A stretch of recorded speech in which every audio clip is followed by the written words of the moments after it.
Hey everyone, in this video, I will show you how to bold specific text in Canva mobile.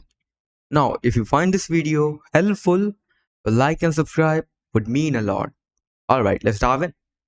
Now, first of all, just click on the text, go on bottom, and on the bottom left corner, as you can see this option, edit, click on it.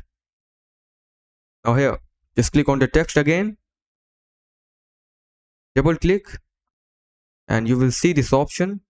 Click on these three dots and click on select all.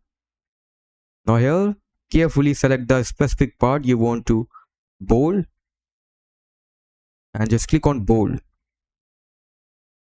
And that's it. That's how you can bold a specific text in Canva mobile. So that's it for the video. Thanks for watching.